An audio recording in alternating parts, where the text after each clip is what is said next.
श्री गणेशाय नमः। जय माता दी। आप सभी का श्री दुर्गा सप्तशती के चौथे दिन के अध्याय में एक बार फिर से हार्दिक स्वागत है। प्रिय भक्तजनों, आज नवरात्रि के चौथे दिन सुनिए श्री दुर्गा सप्तशती के अध्याय 5, 6, 7 और 8 का वर्णन।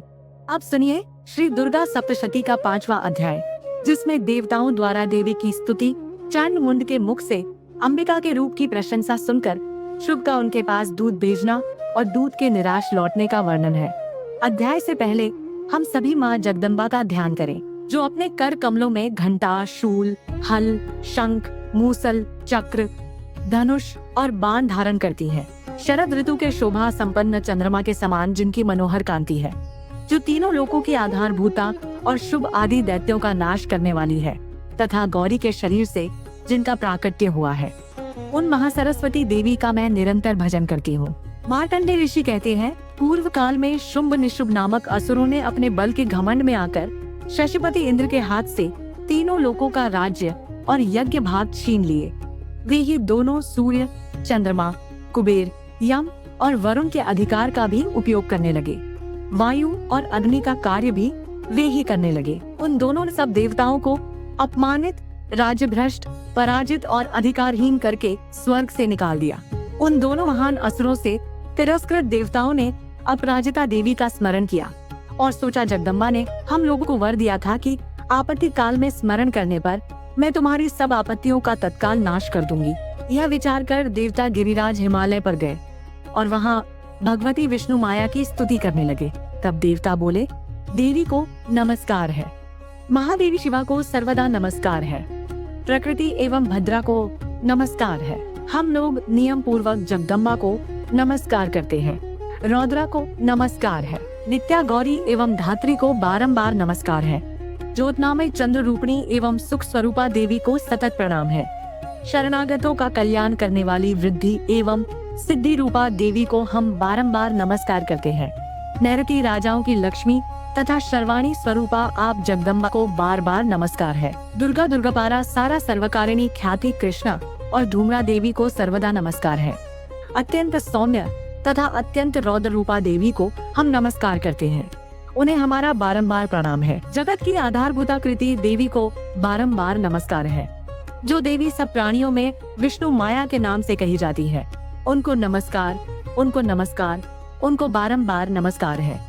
जो देवी सब प्राणियों में चेतना कहलाती है, उनको नमस्कार, उनको नमस्कार, उनको बारंबार नमस्कार है। जो देवी सब प्राणियों में बुद्धि रूप से स्थित है, उनको नमस्कार, उनको नमस्कार, उनको बारंबार नमस्कार है। जो देवी सब प्राणियों में निद्रा रूप से स्थित है, उनको नमस्कार, उनको नमस्कार, उनको बारंबार नमस्कार है। जो देवी सब प्राणियों में शुद्ध रूप से स्थित है, उनको नमस्कार, उनको नमस्कार, उनको बारंबार नमस्कार है। जो देवी सब प्राणियों में छाया रूप से स्थित है, उनको नमस्कार, उनको नमस्कार, उनको बारंबार नमस्कार है। जो देवी सब प्राणियों में शक्ति रूप से स्थित है, उनको नमस्कार, उनको नमस्कार, उनको बारंबार नमस्कार है। जो देवी सब प्राणियों में तृष्णा रूप से स्थित है, उनको नमस्कार, उनको नमस्कार, उनको बारंबार नमस्कार है।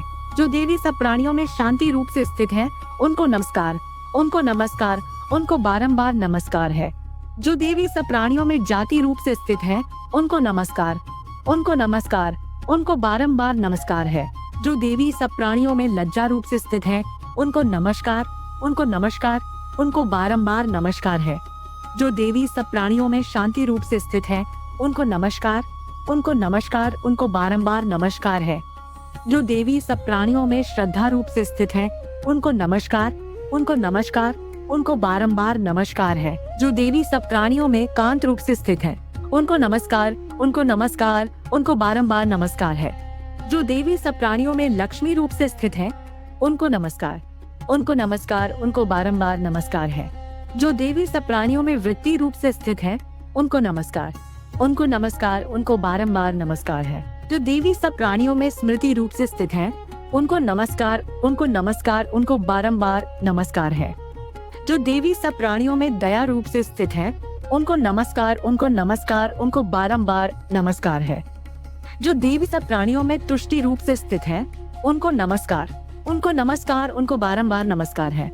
जो देवी सब प्राणियों में माता रूप से स्थित है, उनको नमस्कार, उनको नमस्कार, उनको बारंबार नमस्कार है।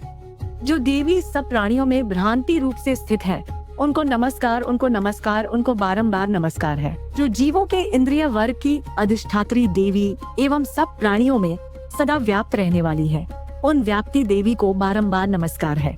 जो देवी चैतन्य रूप से इस संपूर्ण जगत को व्याप्त करके स्थित है, उनको नमस्कार, उनको नमस्कार, उनको बारंबार नमस्कार है। पूर्व काल में अपने अभीष्ट की प्राप्ति होने से देवताओं ने जिनकी स्तुति की तथा देवराज इंद्र ने बहुत दिनों तक जिनका सेवन किया, वह कल्याण की साधन भूता ईश्वरी हमारा कल्याण और मंगल करे तथा सारी आपत्तियों का नाश कर डाले।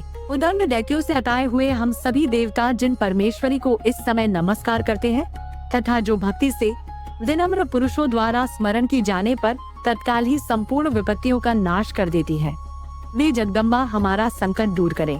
मार्कंडेय ऋषि कहते हैं, राजन, इस प्रकार जब देवता स्तुति कर रहे थे, उस समय पार्वती देवी गंगा जी के जल में स्नान करने के लिए वहां आई। उन सुंदर बहुवाली भगवती ने देवताओं से पूछा, आप लोग यहाँ किसकी स्तुति करते हैं? तब उन्हीं के शरीर कोश से प्रकट हुई।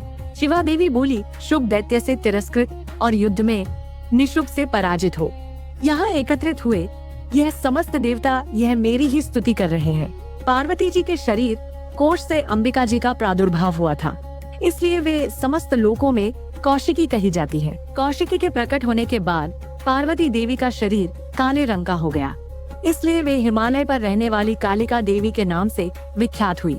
तदंतर शुभ निशुभ के भृत्य चंड मुंड वहां आए और उन्होंने परम मनोहर रूप धारण करने वाली अंबिका देवी को देखा। फिर वे शुभ के पास जाकर बोले, महाराज, एक अत्यंत मनोहर स्त्री है जो अपनी दिव्य कान से हिमालय को प्रकाशित कर रही है। वैसा उत्तम रूप कहीं किसी ने भी नहीं देखा होगा। असुरेश्वर, पता लगाइए वह देवी कौन है और उसे ले लीजिए। स्त्रियों में तो वह रत्न ही है, उसका प्रत्येक अंग बहुत ही सुंदर है और वह अपने श्री अंग की प्रभा से संपूर्ण दिशाओं में प्रकाश फैला रही है।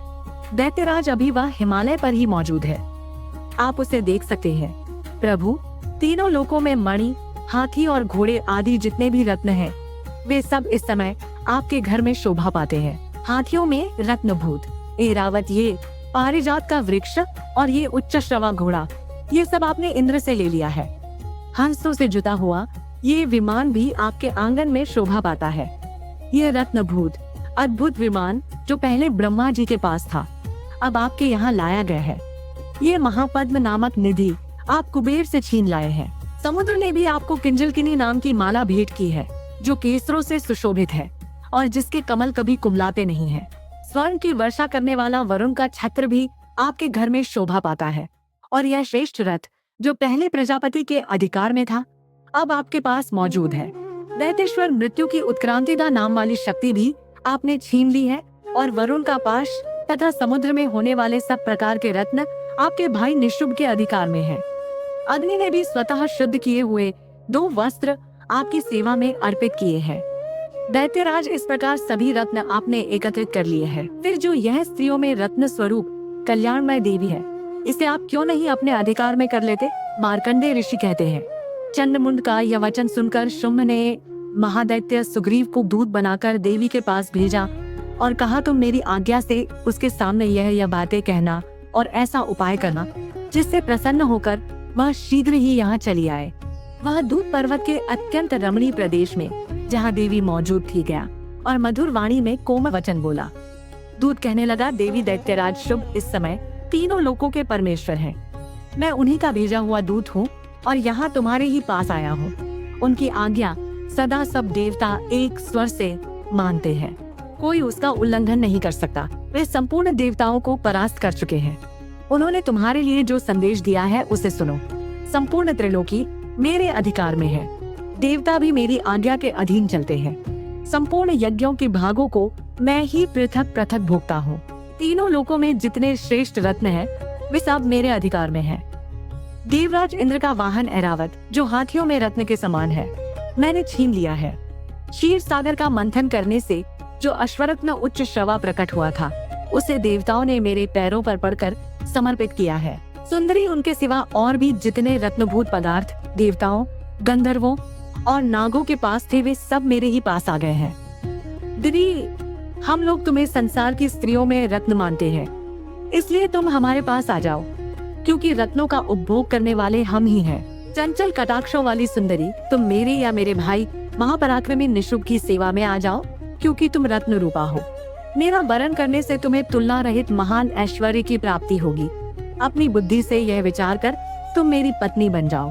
ऋषि कहते हैं, दूत के ऐसा कहने पर कल्याणमयी भगवती दुर्गा देवी, जो इस जगत को धारण करती है, मन ही मन गंभीर भाव से मुस्कुराई और इस प्रकार बोली। देवी ने कहा, दूत, तुमने सत्य कहा है, इसमें तनिक भी मिथ्या नहीं है। शुभ तीनों लोकों का स्वामी है और निशुंभ भी उसी के समान पराक्रमी है, किंतु इस विषय में मैंने जो प्रतिज्ञा कर ली है उसे मिथ्या कैसे करूं? मैंने अपनी अल्प बुद्धि के कारण पहले से जो प्रतिज्ञा कर रखी है उसे सुनो। जो मुझे संग्राम में जीत लेगा, जो मेरे अभिमान को चूर्ण कर देगा तथा संसार में जो मेरे समान बलवान होगा, वही मेरा स्वामी होगा। इसलिए शुभ अथवा महादैत्य निशुंभ स्वयं ही मेरे यहाँ पधारे और मुझे जीत कर शीघ्र ही मेरा पानी ग्रहण कर ले। इसमें विलंब की क्या आवश्यकता है? दूत बोला, देवी, तुम घमंड में भरी हो, मेरे सामने ऐसी बातें ना करो। तीनों लोकों में कौन ऐसा पुरुष है जो शुभ निशुंभ के सामने खड़ा हो सके? देवी, अन्य दैत्यों के सामने भी सारे देवता युद्ध में नहीं ठहर सकते। फिर तो क्रोध में भरी हुई दैत्यों की विशाल सेना और अंबिका ने एक दूसरे पर तीखे सहायकों, शक्तियों तथा फरसों की वर्षा आरंभ कर दी। इतने में ही देवी का वाहन सिंह क्रोध में भरकर भयंकर गर्जना करके गर्दन के बालों को हिलाता हुआ असुरों की सेना में कूद पड़ा। उसने कुछ दैत्यों को पंजों की मार से, कितनों को अपने जबड़ों से और कितने ही महादैत्यों को पटक कर ओठ की दाढ़ों से घायल करके मार डाला। उस सिंह ने अपने नखों से कितनों के पेट फाड़ डाले और थप्पड़ मारकर कितनों के सिर धड़ से अलग कर दिए। कितनों की भुजाएं और मस्तक काट डाले तथा अपनी गर्दन के बाल हिलाते हुए उसने दूसरे दैत्यों के पेट फाड़कर उनका रक्त चूस लिया। अत्यंत क्रोध में भरे हुए देवी के वाहन उस महाबली सिंह ने क्षण भर में ही असुरों की सारी सेना का संहार कर डाला। शुंभ ने जब सुना कि देवी ने धूम्र लोचन असुर को मार डाला और उसके सिंह ने सारी सेना का सफाया कर डाला, तब उस दैत्यराज को बड़ा क्रोध हुआ। उसके होठ कांपने लगे। उसने चंड और मुंड नामक दो महादैत्यों को आज्ञा दी, हे चंड और हे मुंड, तुम लोग बहुत बड़ी सेना लेकर वहां जाओ। उस देवी के केश पकड़कर अथवा उसे बांधकर शीघ्र यहाँ ले आओ। यदि इस प्रकार उसको लाने में संदेह हो तो युद्ध में सब प्रकार के अस्त्र शस्त्रों और समस्त आसुरी सेना का प्रयोग करके उसकी हत्या कर डालना। उस दुष्टा की हत्या होने और सिंह के मारे जाने पर उस अंबिका को बांधकर साथ लेकर शीघ्र ही लौट आना। जय माता दी। इस प्रकार श्री मार्कंडेय पुराण में सावर्णिक मनवंतर की कथा के अंतर्गत देवी महात्म्य में धूम्रचन वध नामक छठा अध्याय पूर्ण हुआ। अब सुनिए सातवां अध्याय, जिसमें चंड और मुंड के वध का वर्णन किया गया है। मार्कंडेय ऋषि कहते हैं, तदंतर शुंभ की आज्ञा पाकर वे चंड मुंड आदि दैत्य चतुरंगिनी सेना के साथ अस्त्र शस्त्र से सुसज्जित होकर चल पड़े। फिर गिरिराज हिमालय के स्वर्णमय ऊंचे शिखर पर पहुंचकर उन्होंने सिंह पर बैठी देवी को देखा। वे मंद मंद मुस्कुरा रही थी। उन्हें देखकर दैत्य लोग तत्परता से पकड़ने का उद्योग करने लगे।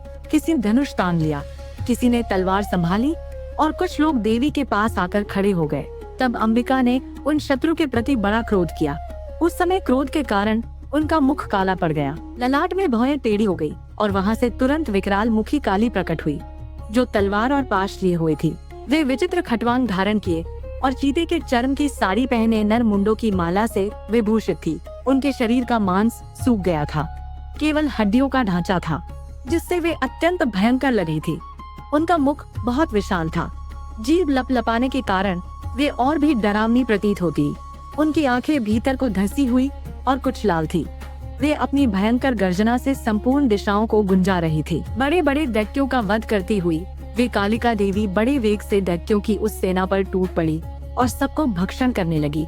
वे पार रक्षकों, अंकुशधारी मातों, योद्धाओं और घंटा सहित कितने ही हाथियों को एक ही हाथ से पकड़कर मुंह में डाल लेती थी। इसी प्रकार घोड़े, रथ और सारथी के साथ रथी सैनिकों को मुंह में डालकर वे उन्हें बड़े भयानक रूप से चबा डालती थी। किसी के बाल पकड़ लेती, किसी का गला दबा देती, किसी को पैरों से कुचल डाल देती और किसी को छाती के धक्के से गिराकर मार डालती थी। वे असुरों के छोड़े हुए बड़े बड़े अस्त्र शस्त्र मुंह से पकड़ लेती और रोश में भरकर उनको दांतों से पीस डालती थी। काली ने बलवान एवं दुरात्मा दैत्यों की वह सारी सेना रौंद डाली, खा डाली और कितनों को मार भगाया। कोई तलवार के घाट उतारे गए, कोई खटवांग से पीटे गए और कितने ही असुर दांतों के अग्रभाग से कुछ ले जाकर मृत्यु को प्राप्त हुए। इस प्रकार देवी ने असुरों की उस सारी सेना को क्षण भर में मार गिराया। ये देख चंड अत्यंत भयानक काली देवी की ओर दौड़ा तथा महादैत्य मुंड ने भी अत्यंत भयंकर बाणों की वर्षा से तथा हजारों बार चलाए हुए चक्रों से उन भयानक नेत्रों वाली देवी को आच्छादित कर दिया। वे अनेकों चक्र देवी के मुख में समाते हुए ऐसे जान पड़े मानो सूर्य के बहुत मंडल बादलों के उदर में प्रवेश कर रहे हो। तब भयंकर गर्जना करने वाली काली ने अत्यंत रोष में भरकर विकट अट्टहास किया। उस समय उनके विकराल बदन के भीतर कठिनता से देखे जा सकने वाले दांतों की प्रभा से वे अत्यंत उज्जवल दिखाई देती थी। देवी ने बहुत बड़ी तलवार हाथ में लेकर हम का उच्चारण करके चंड पर धावा किया और उसके केश पकड़कर उसी तलवार से उसका मस्तक काट डाला। चंड को मारा गया देखकर मुंड भी देवी की ओर दौड़ा। तब देवी ने रोशनी भरकर उसे भी तलवार से घायल करके धरती पर सुला दिया। महापराक्रमी चंड और मुंड को मारा गया देख मरने से बची हुई बाकी सेना भय से व्याकुल हो चारों ओर भाग गई। तदंतर काली ने चंड और मुंड का मस्तक हाथ में लेकर चंडिका के पास जाकर प्रचंड अट्टहास करते हुए कहा, देवी मैंने चंड और मुंड नामक इन दो महापशुओं को तुम्हें भेंट किया है।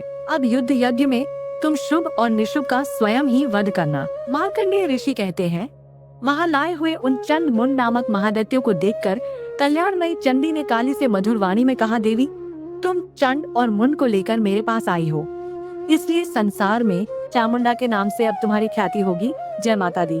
इस प्रकार श्री मार्कंडेय पुराण में सावर्णिक मनवंतर की कथा के अंतर्गत देवी महात्म्य में चंडमुंड वध नामक 7वां अध्याय पूर्ण हुआ।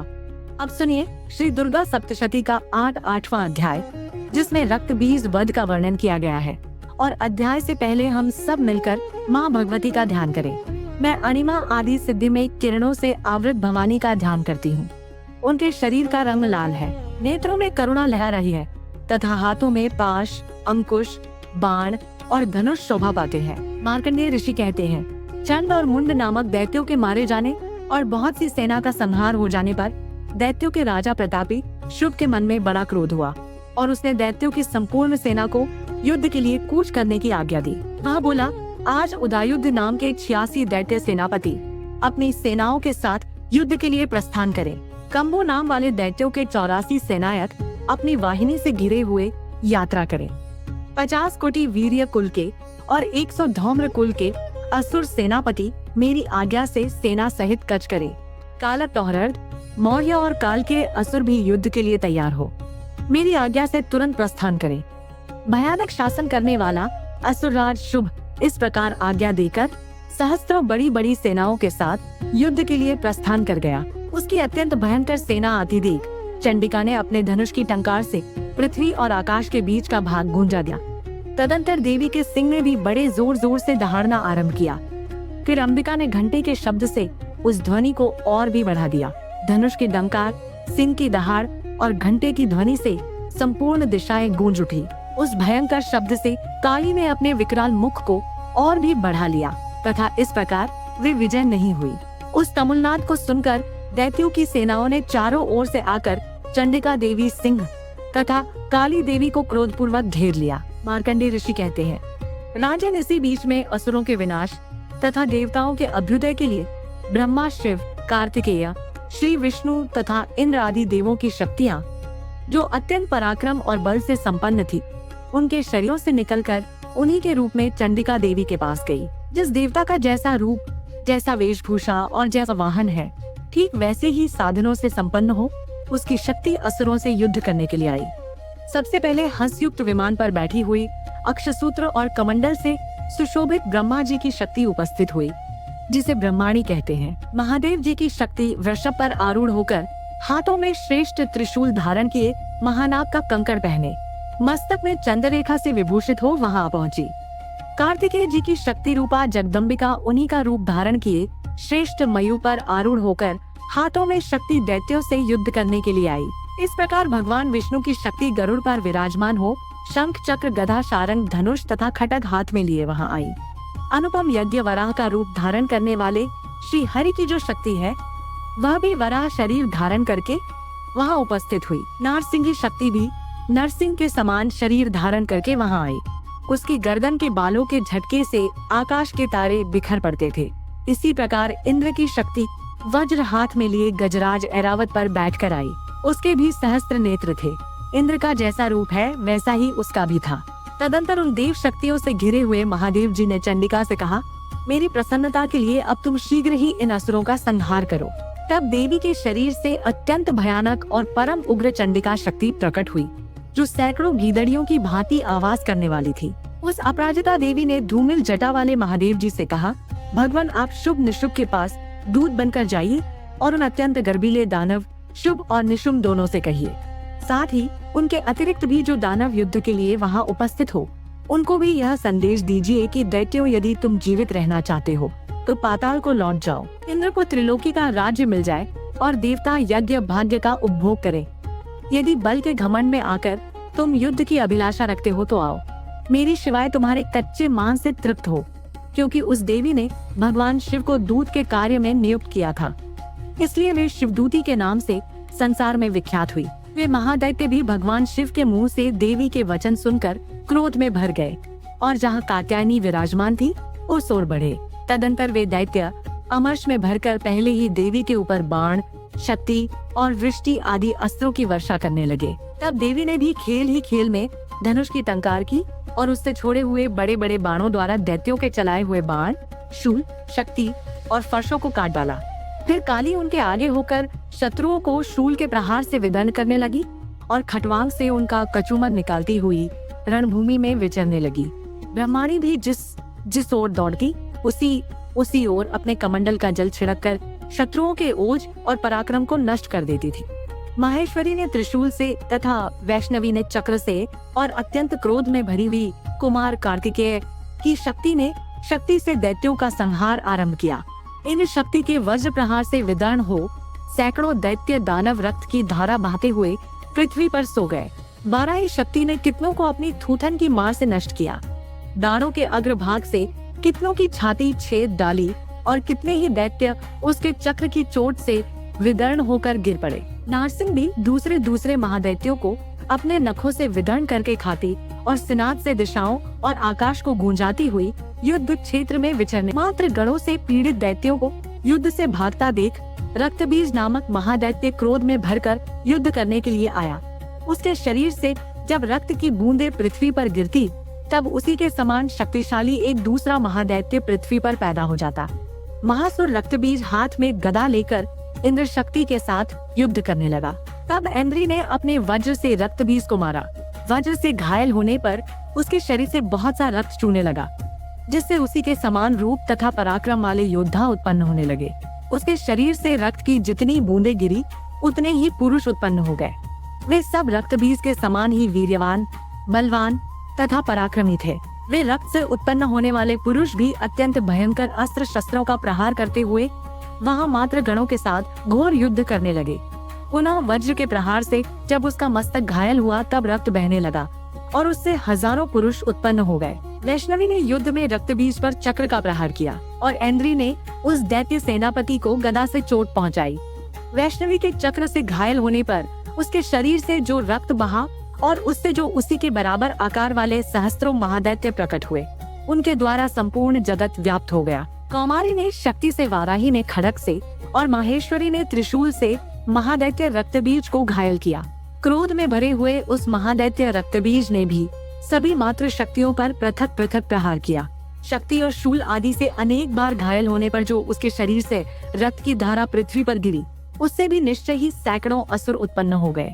इस प्रकार उस महादैत्य के रक्त से प्रकट हुए असुरों द्वारा संपूर्ण जगत व्याप्त हो गया। इससे उन देवताओं को बड़ा भय हुआ। देवताओं को उदास देखकर चंडिका ने काली से शीघ्रता पूर्वक कहा, चामुंडे, अब तुम अपना मुख और भी फैलाओ और मेरे शस्त्रपात से गिरने वाले रक्त बिंदुओं और उनसे उत्पन्न होने वाले महादैत्यों को तुम अपने इस उतावले मुख से खा जाओ। इस प्रकार रक्त से उत्पन्न होने वाले महादैत्यों को भक्षण करती हुई तुम रण में विचरती रहो। ऐसा करने से उस दैत्य का सारा रक्त क्षीण हो जाने पर वह स्वयं भी नष्ट हो जाएगा। उन भयंकर दैत्यों को जब तुम खा जाओगी, तब दूसरे नए दैत्य उत्पन्न नहीं हो सकेंगे।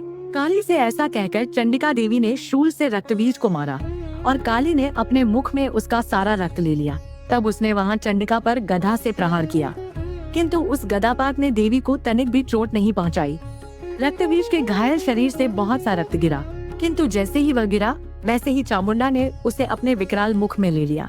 रक्त गिरने से काली के मुख में जो महादैत्य उत्पन्न हुए उन्हें भी वह चट कर गई और उसने रक्त बीज का रक्त भी पी लिया। तदंतर देवी ने रक्त बीज को, जिसका रक्त चामुंडा ने पी लिया था, वज्र, बाण, खड्ग तथा रिष्टि आदि से मार डाला।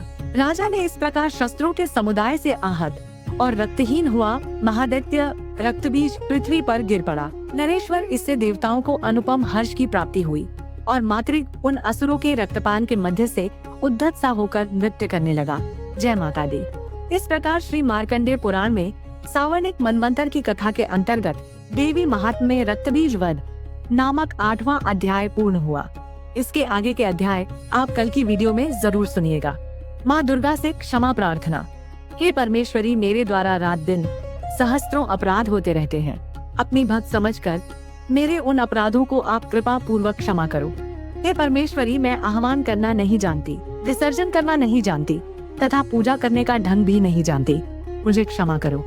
हे देवी, हे सुरेश्वरी, मैंने जो मंत्रहीन, क्रियाहीन और भक्तिहीन पूजन किया है वह सब आपकी कृपा से पूर्ण हो। सैकड़ों अपराध करके भी जो आपकी शरण में जय जगदम्बे कहकर पुकारता है उसे वह गति प्राप्त होती है जो ब्रह्मादि देवताओं के लिए भी सुलभ नहीं है। हे जगदम्बिके, मैं अपराधी हूँ किंतु आपकी शरण में आई हूँ। इस समय दया की पात्र हूँ, आप जैसा चाहो करो। देवी परमेश्वरी, अज्ञान से, भूल से अथवा बुद्धि भ्रांत होने के कारण मैंने जो कुछ भी कम या अधिक कर दिया हो वह सब क्षमा करो और प्रसन्न हो। सभी प्रेम से बोलिए दुर्गे मैया की जय। आज के अध्याय को अंत तक सुनने के लिए आप सबका बहुत बहुत धन्यवाद। माता रानी आप सबकी मुरादें पूरी करे। अगर आपको हमारे चैनल पर ये कथाएं, ये पाठ सुनना अच्छा लगता है तो वीडियो को लाइक जरूर कीजिएगा